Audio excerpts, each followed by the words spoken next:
Mara Ellison entered Rowan Vale's private charity gala, carrying one secret no guest could see. Before midnight, the Mafia Prince was supposed to die because of her. At 28, Mara was intelligent enough to know she did not belong among Napa Valley's wealthiest families. The white stone terraces, golden vineyard hills, fountains, luxury cars, and elegant guests felt like another world. She was not an assassin. She was a sister running out of choices. Her younger brother, Theo, had disappeared after becoming involved with people connected to criminal financier Dorian Voss. Dorian had made the terms painfully simple. Complete one assignment, and Theo would come home alive. Fail, and Mara might never see him again. Her target was Rowan Vale. At 32, Rowan was heir to one of the most powerful organized crime families on the West Coast. His father, Gideon Vale, still ruled the empire, but Rowan had already begun controlling many of its largest decisions. Mara expected arrogance. Instead, when she finally saw him across the crowded terrace, she noticed discipline. Rowan was tall, broad-shouldered, physically imposing, with dark hair, visible tattoos near his hands, and a composed posture of a man who never entered a room without studying every exit. He looked dangerous, but not careless. That frightened Mara more. Dorian had arranged for her to enter the gala through temporary hospitality staff. Her task was simple in appearance. One prepared glass had to reach Rowan. Nothing more. Mara carried across the terrace, while music drifted over the vineyard, and wealthy guests laughed beneath strings of warm lights. Her hand remained steady. Inside, panic was tearing through her. Theo's face stayed in her mind. Then Rowan looked directly at her, not at the tray, at her. For one brief second, Mara felt exposed. Still, she reached him. Rowan accepted the glass. Relief should have come. It did not. He studied Mara's face before touching the drink, as though her expression mattered more than what she had placed in his hand. Then he raised the glass. Mara suddenly realized she did not want to watch him die. The truth hit harder than fear. She had spent days convincing herself Rowan was only a criminal heir, only a target, only the price of bringing Theo home. But standing 3 feet from him, he became a living person. Before Mara could stop anything, Rowan drank. Nothing happened. Minutes passed. He continued moving to the gala calmly, greeting donors and watching the room as if nothing had changed. Mara's fear took a different shape. Maybe the assignment had failed, or maybe Rowan Vale had expected it. She turned toward the nearest exit. A security guard quietly closed it. Across the terrace, another door locked, then another. The music continued. The guests noticed nothing. Mara looked back toward Rowan. He was already walking directly toward her. Mara expected Rowan Vale's men to hand her over to the police. Instead, they took her to Lake Tahoe. By morning, she woke inside a glass and stone estate overlooking blue water, snow-covered pines, and white mountain peaks. The first snowfall of the season had covered the property in silence, but the security around the house made it feel anything but peaceful. Cameras watched every entrance. Armed guards controlled the grounds. And Bennett Crane wanted Mara treated like an assassin. At 38, Bennett was Rowan's security chief, disciplined, cold, and visibly irritated that Mara was still breathing comfortably inside the house. Rowan stopped him from making that decision. That confused Mara more than anger would have. Then she learned why. Days before the Napa Gala, Rowan had received intelligence warning that someone would attempt to kill him. He allowed the event to continue anyway, not because he was reckless, because he wanted to see who would be sent. The glass Mara delivered had never reached him the way she believed. Rowan's security team had already intercepted the threat before he lifted it to his mouth. He had known. From the moment Mara crossed the terrace, he had known why she was there. Yet he had watched her hesitate. That detail mattered to him. A professional killer, Rowan believed, would have felt relief after completing the job. Mara had looked terrified. She initially refused to explain herself. Then Rowan's men uncovered Theo Ellison. Her brother's name appeared beside financial records connected to Dorian Voss. Mara finally understood that Rowan already knew enough to ruin her, but he had chosen not to. She revealed the truth. Theo was being used as leverage. Dorian had promised to return him alive if Mara completed the assignment. Rowan recognized the name immediately. Dorian Voss had spent years weakening Vale interests through financial pressure, rival partnerships, and indirect attacks without ever confronting Gideon Vale openly. But something about Mara's mission bothered Rowan. Dorian should never have known which temporary staff would be assigned close enough to serve Rowan personally. Someone inside the Vale organization had opened that door. That meant the threat was not only outside. A traitor existed somewhere near Rowan, and Mara had suddenly become useful. As far as Dorian knew, her mission was still active. Rowan wanted to preserve that illusion. Mara hated the idea of remaining near the man she had been ordered to kill. Rowan knew keeping her close could eventually get him killed for real. Still, he chose the risk. That was what unsettled Mara most. His interest in her did not begin because he thought she was innocent. It began while he knew exactly what she had tried to do. Then Rowan placed a surveillance photograph on the table between them. Mara stopped breathing. Theo was alive, and he was standing inside one of Dorian Voss's guarded desert compounds. Mara had expected exposure to make Rowan hate her. Instead, he kept her close. She remained at the Lake Tahoe estate because her connection to Dorian Voss was still the only reliable path to Theo. Every message she sent was carefully controlled, designed to make Dorian believe Rowan remained vulnerable and unaware. The arrangement turned Mara into something she had never expected to become. Useful. Rowan never fully removed security from around her. Bennett Crane continued watching her with open suspicion. And Mara never forgot that the beautiful glass estate was still a kind of cage. But the tension between her and Rowan began changing. Mara had expected a spoiled criminal heir hiding behind his father's name. Instead, she discovered a man trying to reshape the world he had inherited. Rowan had been quietly moving Vale money into legitimate hotels, real estate, and security companies. Older figures inside the organization hated the changes. Gideon Vale considered them weakness. Mara saw Rowan treat employees with a restraint she had not expected from a man everyone called the Mafia Prince. He noticed things too. Her intelligence, her refusal to flatter him, the fact that she challenged assumptions instead of fearing his reputation. Neither trusted the other completely. That was exactly what made the attraction dangerous. Days later, Dorian requested another private contact. Rowan brought Mara to a secluded boathouse along the Tahoe shoreline, far enough from the main estate that only Bennett knew where they were. Snow fell over the lake in soft white sheets. Mara received the new instructions. They were different this time. She was no longer being told to poison Rowan. She was being told to make him trust her. Then she was supposed to persuade him to travel somewhere alone. Rowan understood immediately. The first assassination attempt may never have been intended to succeed. Mara had been placed near him for another purpose. Someone wanted to control his movements. That required inside information. Bennett began focusing on Sable Vale, Rowan's 30-year-old half-sister, who managed several of the family's luxury properties and had access to private schedules. Rowan refused to accuse her. Without proof, Mara noticed something else. Dorian's instructions referenced a private childhood memory involving Rowan and a lake cabin. The detail had never appeared in news reports, company records, or public interviews. Only someone close to the Vale family could have supplied it. For the first time, Rowan looked at Mara differently. The woman sent to kill him might actually be safer than the people who had spent years calling themselves loyal. Mara felt the shift too. She had been ordered to fake affection. Now she could no longer tell where the performance ended. That frightened her more than being caught ever had. Because if saving Theo eventually required betraying Rowan for real, she was no longer certain she could do it. Then Dorian sent the destination. A private club in Las Vegas, owned by Gideon Vale. Mara entered Las Vegas, knowing everyone expected her to betray Rowan before sunrise, including Rowan himself. Despite Bennett Crane's objections, Rowan agreed to attend the meeting at a private rooftop club overlooking the Strip.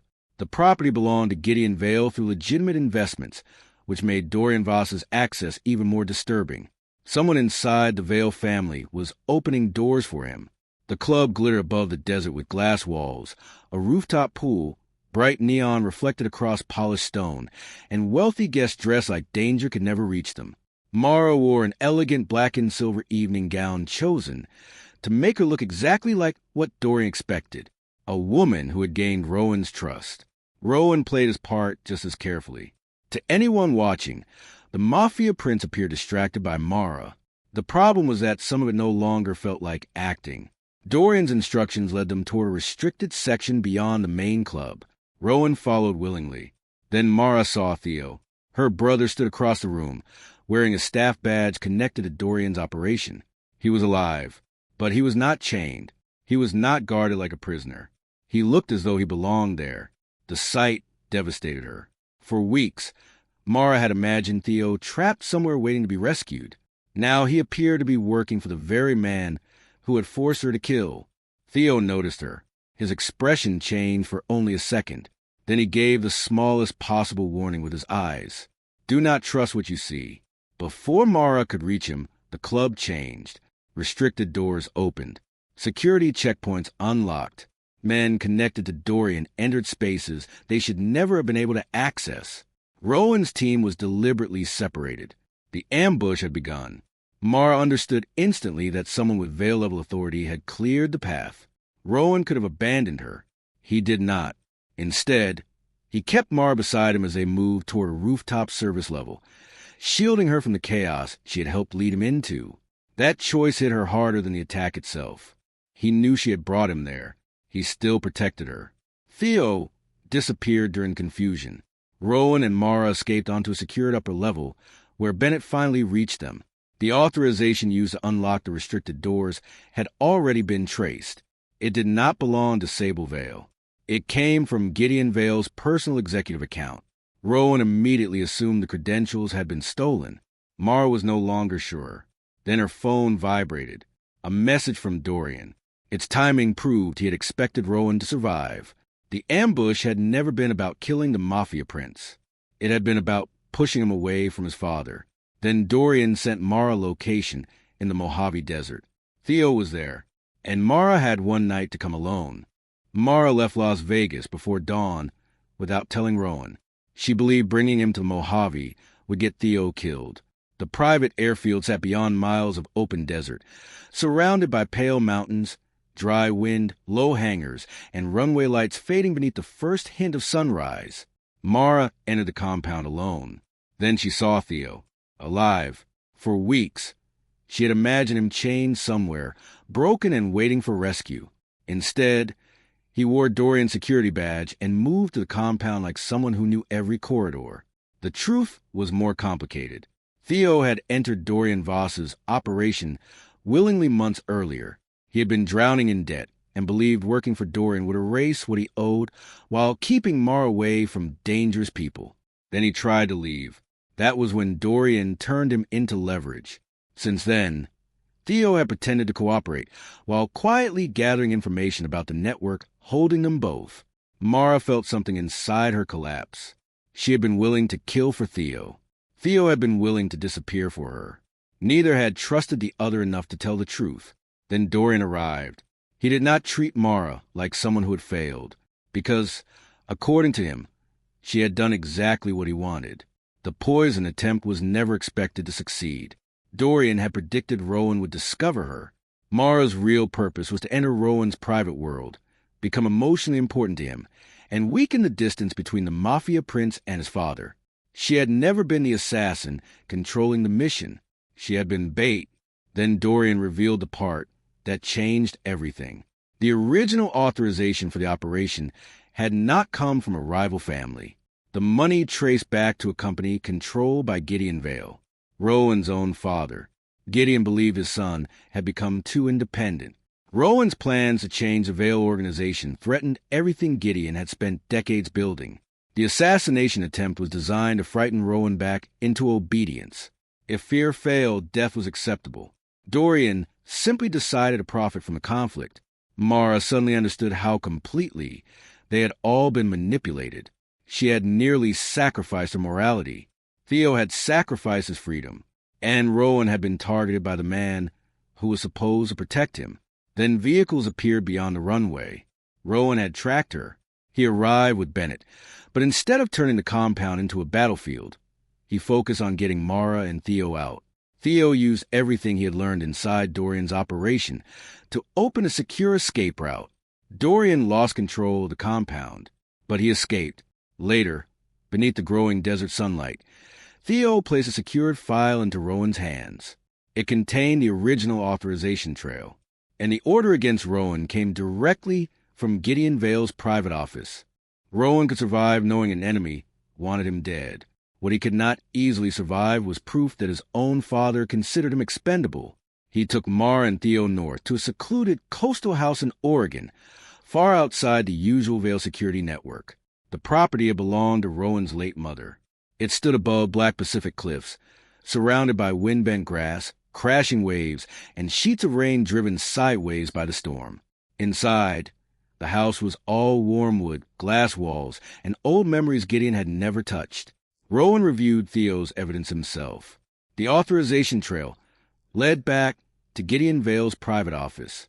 There was no convenient explanation, no stolen credential, no outsider to blame. Gideon had approved the operation.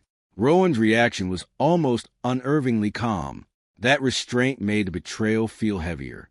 For years, he had been quietly trying to move the Vale organization away from its most violent operations and into legitimate businesses.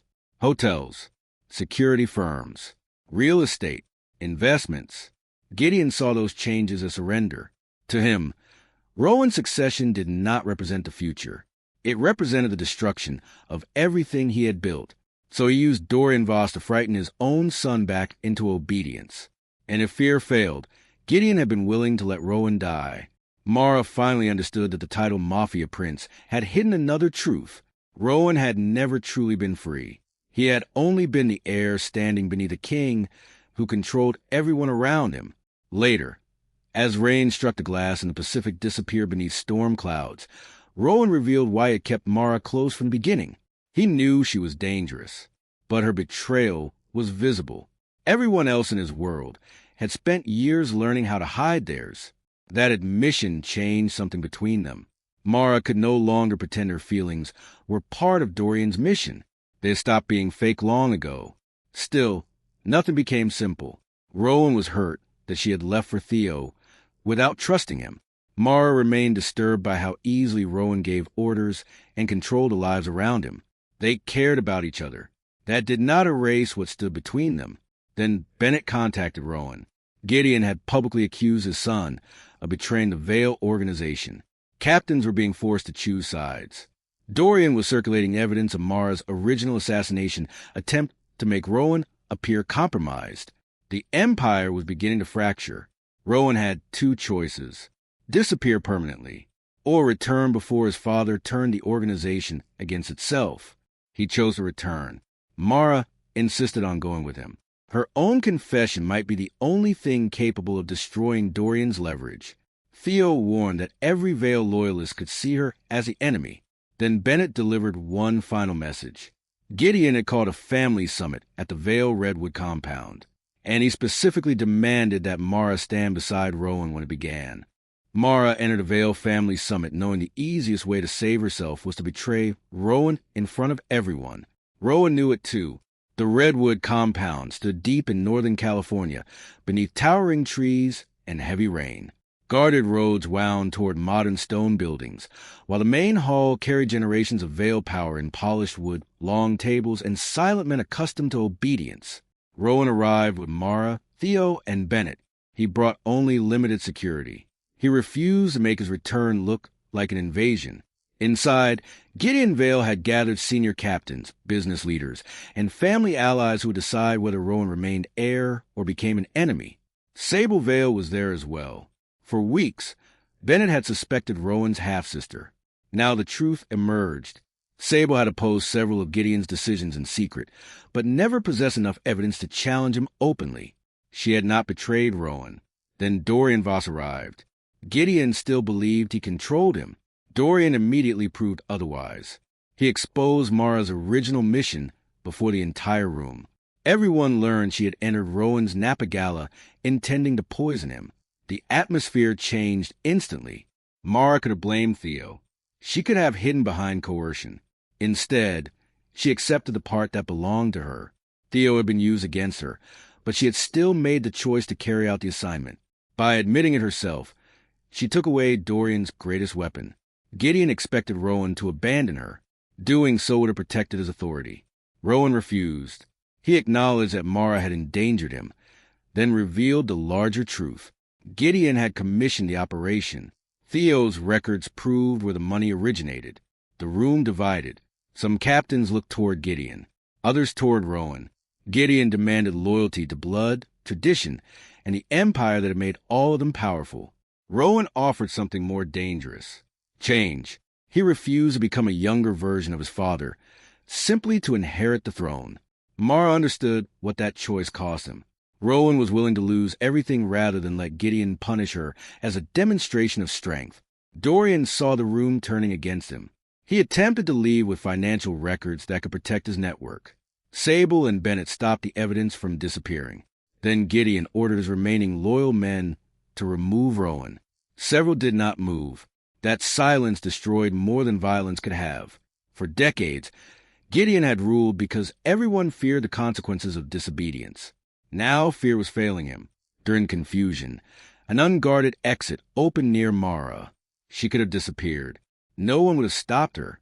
She stayed. Mara had been sent into Rowan's life as a weapon.